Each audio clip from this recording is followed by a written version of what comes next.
5월 셋째 주일 아침 하나님께서 우리에게 주시는 말씀은 베드로후서, 신약성경 베드로후서 3장 1절에서 9절 말씀까지를 같이 봅니다.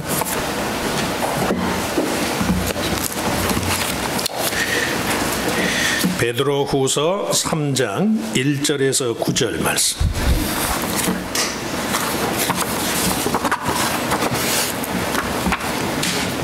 Scripture verse come from the 2 Peter in the New Testament, chapter 3, verses 1 through 9. 2 Peter chapter 3, verses 1 through 9. 자, 우리 찾으셨으면 같이 읽습니다. 사랑하는 자들아, 내가 이제 이 둘째 편지를 너에게 쓰노니 이 두 편지로 너희의 진실한 마음을 일깨워 생각나게 하여 곧 거룩한 선지자들이 예언한 말씀과 주 되신 구주께서 너희의 사도들로 말미암아 명하신 것을 기억하게 하려 하노라. 먼저 이것을 알지니 말세에 조롱하는 자들이 와서 자기의 정욕을 따라 행하며 조롱하여 이르되 주께서 강림하신다는 약속이 어디 있느냐. 조상들이 잔 후로부터 만물이 처음 창조될 때와 같이 그냥 있다 하니 이는 하늘이 옛적부터 있는 것과 땅이 물에서 나와 물로 성립된 것도 하나님의 말씀으로 된 것을 그들이 일부러 잊으려 함이로다. 이로 말미암아 그때의 세상은 물이 넘침으로 멸망하였으되 이제 하늘과 땅은 그 동일한 말씀으로 불사르기 위하여 보호하신 바 되어 경건하지 아니한 사람들의 심판과 멸망의 날까지 보존하여 두신 것이니라. 사랑하는 자들아, 주께는 하루가 1000년 같고 1000년이 하루 같다는 이 한 가지를 잊지 말라. 주의 약속은 어떤 이들이 더디다고 생각하는 것 같이 더딘 것이 아니라 오직 주께서는 너희를 대하여 오래 참으사 아무도 멸망하지 아니하고 다 회개하기에 이르기를 원하시느니라. 아멘. 우리 찬양대에 특별 찬송이 있겠습니다.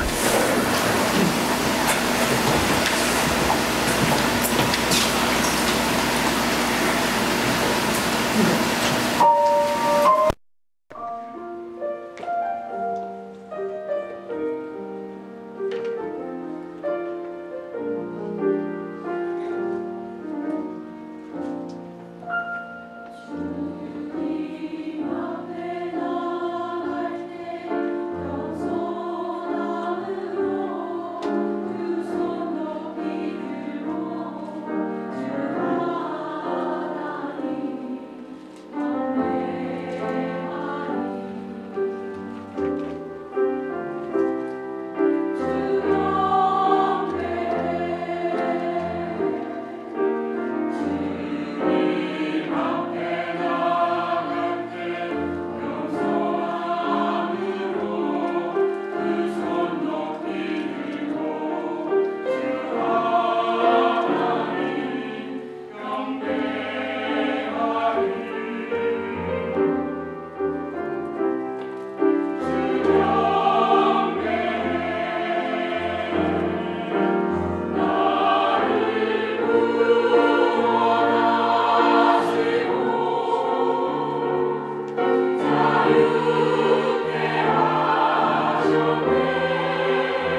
진실한 마음 1절 말씀을 보면 두 편지로 너희의 진실한 마음을 일깨워 하는 말씀이 나오는데 진실한 마음이라는 그런 제목으로 잠깐 은혜를 나누고자 합니다.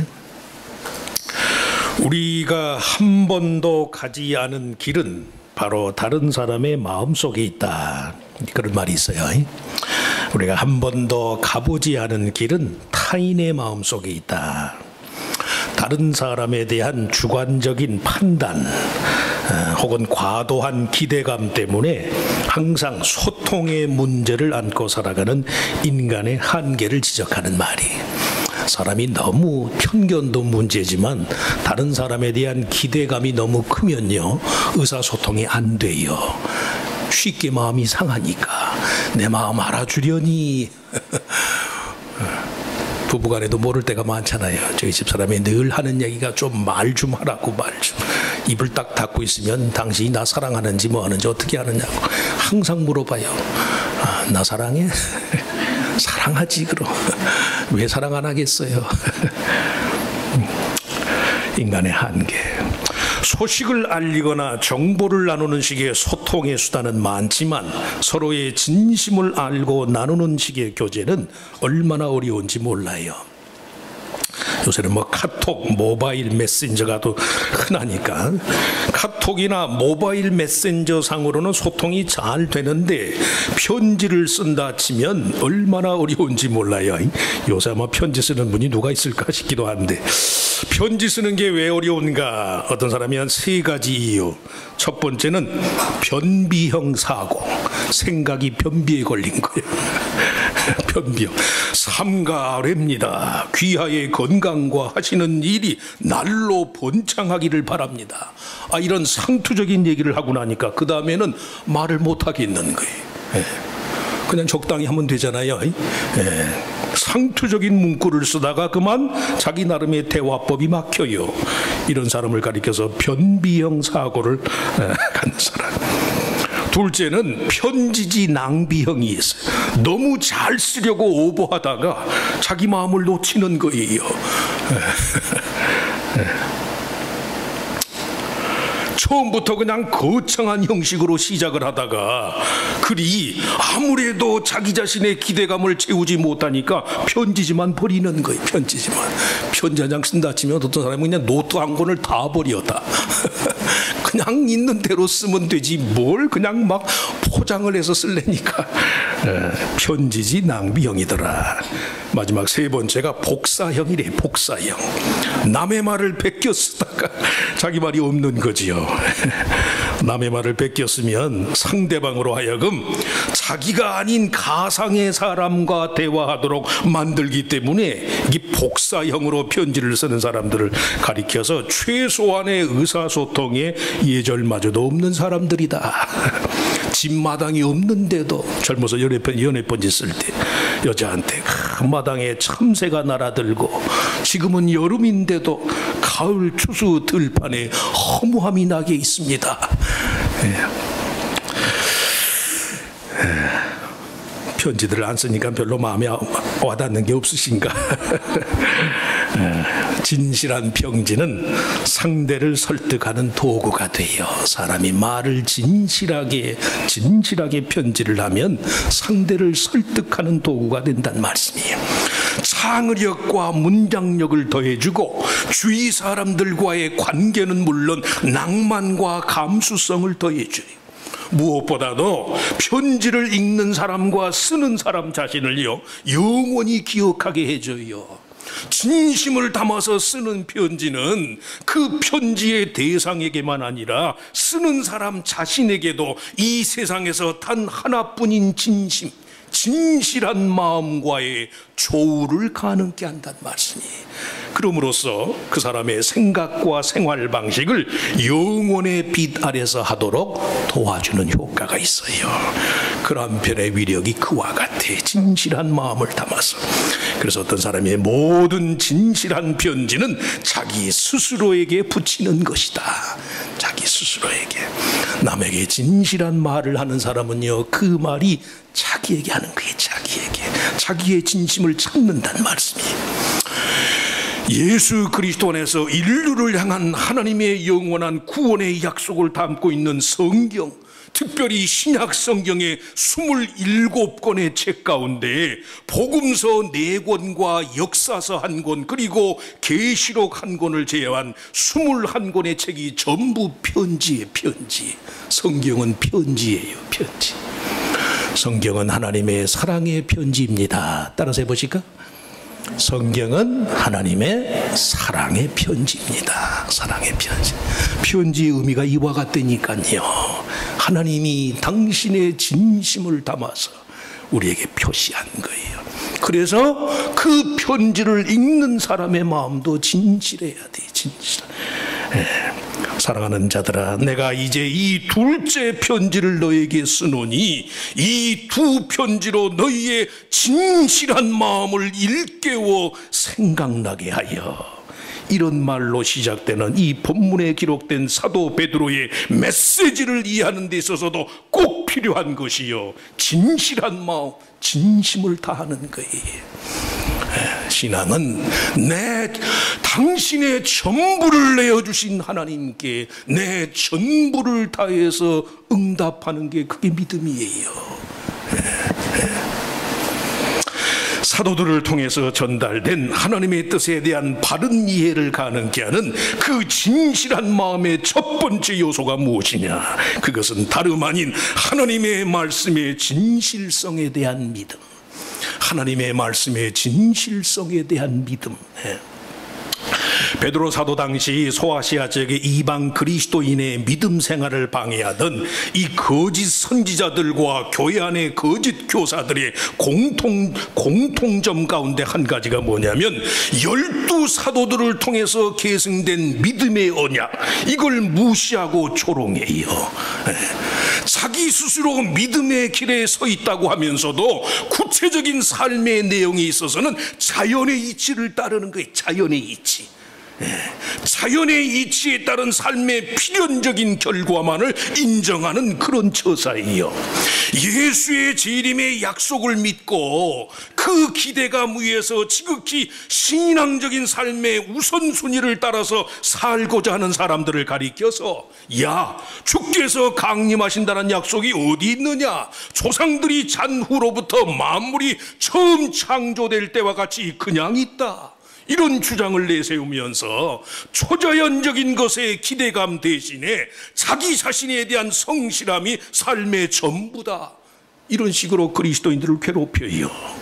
다른 무엇보다도 성도로서의 삶의 구체적인 변화를 위해서 거룩하고 신성한 성품을 개발하고자 하는 그런 의지적인 노력의 가치를 무시한 거예요. 무시. 뭐 처음엔 다 그렇지, 시간 지나봐 아무것도 아니야, 교회 생활 그저 적절히 하면 되는 거야. 아니에요. 이미 말씀한 것처럼 하나님은 당신의 전부를 내어주셨기 때문에 하나님의 전부를 받는 인간의 반응도 마찬가지로 전부여야만 돼. 전부여야만. 그건 너무 믿음이 극단적입니다. 웬걸요? 하나님은 저와 여러분의 구원을 위해서 최극단의 길을 택하셨어요. 이 세상에 어느 사람이 아무리 그 사람 내게 좋다고 해서 내 자식을 희생물로 줄까? 하나님은 그걸 감당하셨단 말씀이에요. 그걸. 그 하나님 앞에 어떻게 우리가 대충대충 할 수 있나요? 믿음은 절대 대충대충 할 수가 없어요. 자주 말씀하지요. 신앙생활에는 회색지대가 없다는 말씀이에요. 믿는다고 하면서도 자연의 이치대로, 이성의 논리대로 아니란 말씀이에요. 절대 아니에요. 절대. 자연주의, 이신론, 데이즘, 이성의 원리를 믿는 이신론, 이런 사상의 위험성은 초월적인 것의 간섭을 배제하다가 그만 인간중심주의, 인본주의 생각에 빠지는 거예요. 쾌락과 향락주의의 폐단을 겪으면서도 그것이 인간에 대한 성실함이다, 인간의 욕구에 대한 충실함이라는 식으로 이해를 해요. 기독교 신앙이 인간적 성실함의 측면을 무시하는 위험성을 무릅쓰면서까지 절대자의 주권을 강조하는 이유는 거듭나지 않은 상태의 인간 본연의 모든 욕구는 선하지도 않고 중립적이지도 않다. 자주 제가 그런 말씀드려요. 물을 한 컵을 떠놓고 하루만 지나보시라고. 그대로 있어요? 반드시 썩어요. 자연은 자연입니다. 아니에요. 자연은 망하는 거예요. 하나님의 형상을 따라 지음받은 피조물로서의 인간의 본래적인 속성의 회복을 전제하지 않는 상태의 모든 동물적인 욕구는 악할 뿐이라는 말씀이 악해요. 하나님의 개입 없이도 그 사람 잘 삽니다. 그건 자기 기준에 잘 사는 거예요. 하나님의 주권, 그 토대 위에서의 선과 악에 대한 심판의 필연성을 전제로 제어되고 승화된 욕구와 욕망만이 선할 뿐이에요. 이해하시고 들으세요. 정상적인 부부관계 내에서의 사람의 성욕은 남성과 여성 두 인격의 전인적인 합일과 생명체의 결실을 통한 창조의 목적을 이루는 수단이에요. 하지만 부부관계를 벗어난 상태의 성적인 욕구는 인류사적인 불행과 비극의 씨앗이란 말씀이에요. 왜 이런 말씀을 드리는 거 아니? 믿음의 조상인 아브라함 가문의 비극이요, 6,000년이 지난 지금 21세기 인류 파멸의 주된 원인이 됐어요. 종교 전쟁, 회교권과 기독교 혹은 유대교권 간의 종교 전쟁의 파국을 이 21세기에 인류의 재앙과도 같은 종교 전쟁의 파국을 불러온 것이 아브라함 가문의 비극이란 말씀이에요. 이는 하늘이 옛적부터 있는 것과 땅이 물에서 나와 물로 성립된 것도 하나님의 말씀으로 된 것을 그들이 일부러 잊으려 함이로다. 이 말씀의 의미 그대로예요. 피조물의 영화 존귀가 아무리 대단해 보여도 세상의 원리는 다만 하나님의 말씀에 따른 것이어야 한다. 그래서 자주 말씀한 유대인들은 언약, covenant over the creation, 천지 창조가 있기 전부터 하나님의 약속이 있었다. 약속이. 살다 보면 별의별 일이 다 있어요. 별의별 일을 당하고 별의별 기막힌 일들을 당해도 세상은 하나님의 약속, 언약 아래 있는 거예요. 말씀에 따라서 사셔야 돼.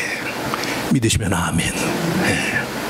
내 삶이 아무리 이해할 수 없고 아무리 내가 감당할 수 없는 일이 일어난다 할지라도 피조물은 하나님의 언약하에 있어요. 언약하에. 말씀을 조롱하지 않는 여러분들 되시길 축원합니다.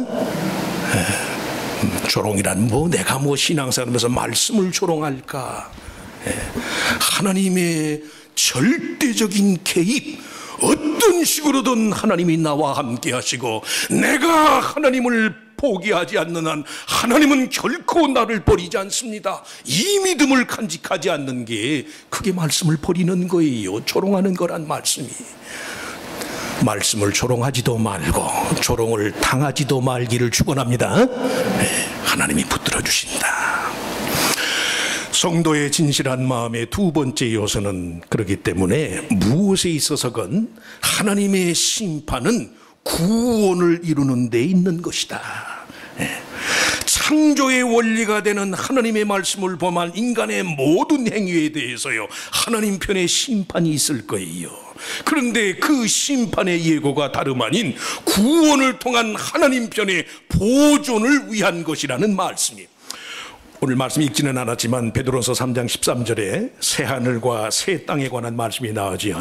우리는 그의 약속대로 의가 있는 곳인 새 하늘과 새 땅을 바라보도다.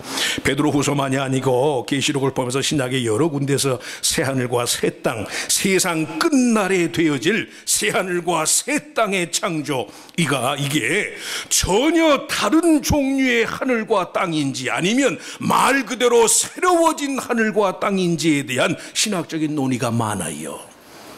마치 새로운 별의 출현과도 같이 이 세상의 소멸과 파괴를 전제로 한다면 죄인에 대한 하나님의 심판의 목적도 영원한 소멸과 분리와 제거에 있을 거예요. 잘 들으세요.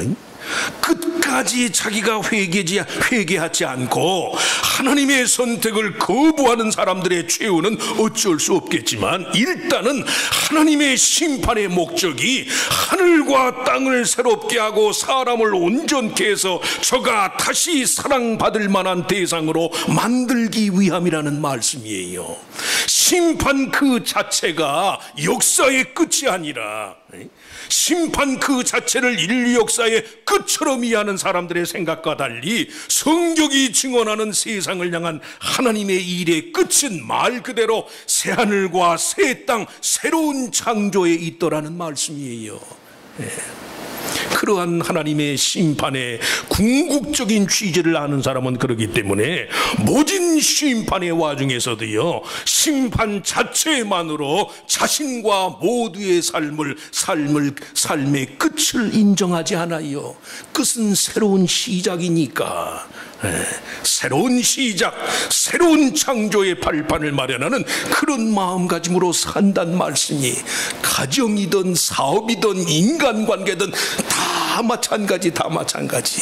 심판이, 하나님의 심판의 목적이 그것으로 아예 끝내기 위한 것이 아니라 다시 사랑하고 다시 새롭게 하기 위함이라는 걸 아는 사람은 인생을 살면서 모진 심판과도 같은 모든 인생의 위기를 그런 마음으로 받아들인다는 말씀이에요. 하나님이 새롭게 할 것이다. 이것이 끝이 아니다. 성경의 맨 마지막 책 요한계시록은 문학에서는 묵시록은 대재앙이잖아. 대재앙. 그런데도 성경의 묵시록은 묵시록이 아니라 요한계시록. 계시는 뭐예요? 감추었던 것을 보여주는 것이니까. 우리식에 말하는 인생의 모든 끝과 절망이라는 것이 우리를 구원하심을 목적으로 하는 하나님의 심판을 전제할 때 인생의 모든 끝은 하나님 편의 시작이 된다는 말씀이에요. 그래서 믿는 자의 삶에는 끝이 없어요. 얘기가 너무 추상적이신가? 믿으시면 아멘. 육신은 늙어도, 이해하시고 들으세요. 육신은 늙어도 내 영은 날마다 새로워지는 거예요. 날마다. 우리 교회 권사님 얘기는 아니고 다른 교회 권사님이 연세가 80이 넘다 보니까 주일 아침에 교회 갈 때 원색 옷을 입으려면 갈등이 생긴대. 갈등이.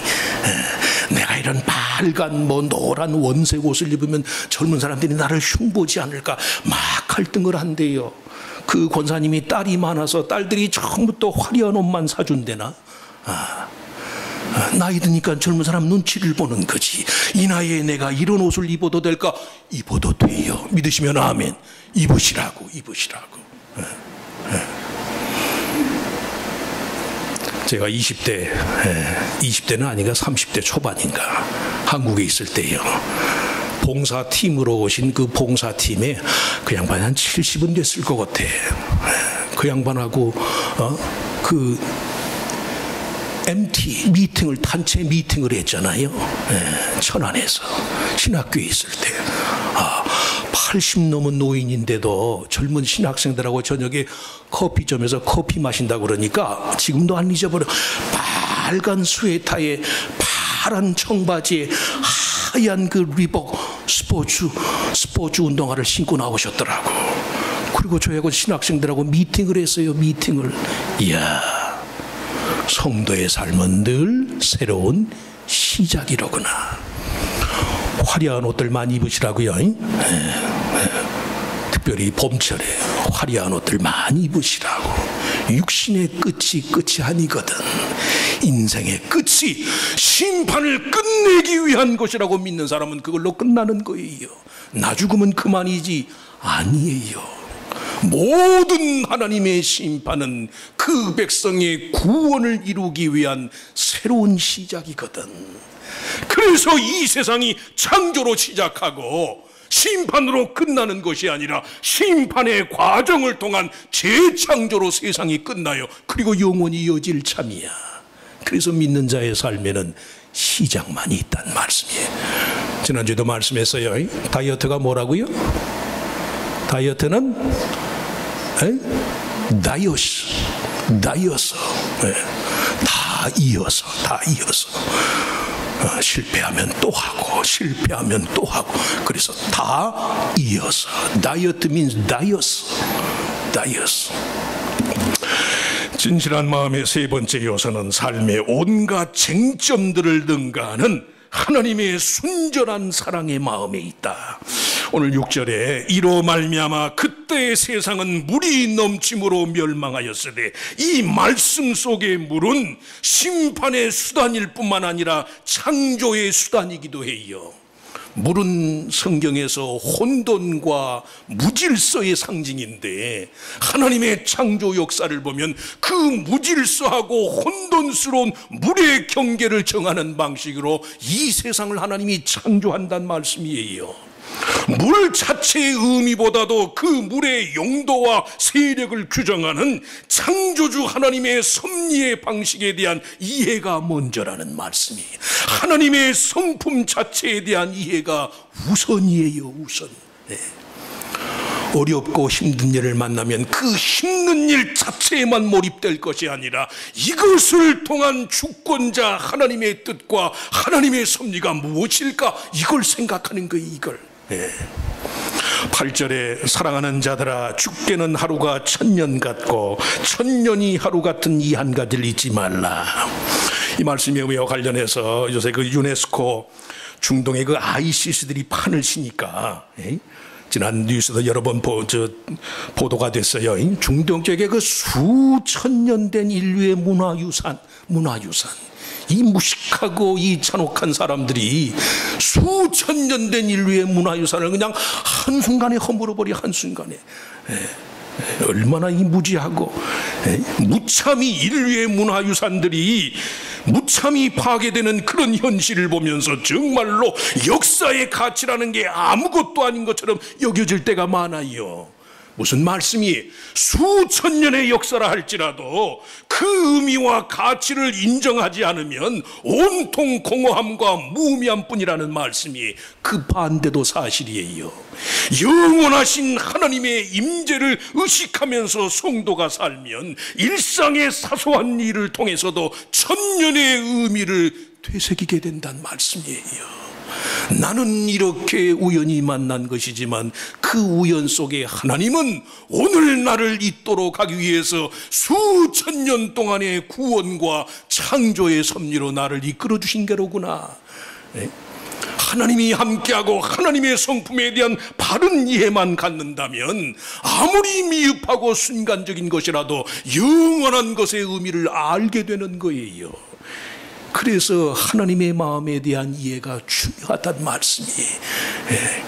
일이 힘들고 삶이 어려워서가 아니에요. 나처럼 이렇게 어려운 많은 사람이 누가 있을까? 삶이 어려워서가 아니에요. 미안한 말씀이지만 하나님에 대한, 정말 그 사람이 그리스도 안에서 거듭나서 하나님의 자녀가 되었다면 하나님에 대한 이해가 바라야지요. 하나님에 대한 이해가 바르고 진실하기를 축원합니다. 말씀 그대로. 모든 학문적인 기본 전제가 잘못되면, 그 기본 가설이 잘못되면 그 잘못된 가설을 토대로 한 모든 이론은요 문제성 투성이에요. 영원하신 하나님의 현존을 의식하면서 일상의 사소한 일을 통해서도 천년의 의미를 되새기는 그런 믿음의 사람. 그래서 우리가 아무리 내 삶에 쟁점이 많아도 삶의 온갖 쟁점을 능가하는 하나님의 순전한 사랑의 마음을 알아야 한다. 이것이 성도의 진심이에요. 진심. 마더 테레사가 활동하던 인도의 캘커타의 그 고아원 벽에 이분이 쓴 시는 아니고 테레사 수녀가 생전에 아주 애용하던 애창하던 시귀 경구가 쓰여져 있어요. 그래도 사랑하라. 영어의 제목은 Do it anyway. Do it anyway. 그래도 해라. 그래도 해라. 그래도 사랑하라. 사람들은 불합리하고 비논리적이고 자기중심적이다. 그래도 사랑하라. 당신이 선한 일을 하면 이기적인 동기에서 하는 것이라고 비난받을지도 모른다. 그래도 좋은 일을 하라. 당신이 성실하면 거짓된 친구들과 참된 적을 만날 것이다. 그래도 사랑하라. 당신이 정직하고 솔직하면 상처받을 것이다. 그래도 정직하고 솔직해라. 당신이 여러 해 동안 만든 것이 하룻밤에 무너질지도 모른다. 그래도 만들어라.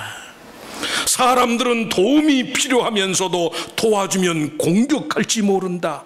그래도 도와주어라. 세상에서 가장 좋은 것을 주면 당신은 발길로 차일 것이다.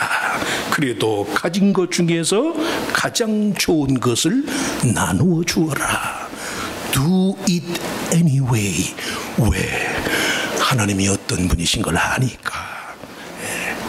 내 사소한 일의 오해와 불신과 사소한 일의 상처에도 불구하고 이 모든 일의 궁극적인 주인은 하나님이시고, 그 하나님은 때로는 사랑하는 그의 자녀들의 삶에 심판의 직면이 있다 할지라도 그 심판이 끝내기 위한 것이 아니라 새로운 시작을 위한 것이라는 사실을 알기 때문에 하나님의 진심을 아는 사람은 그래서 do it anyway.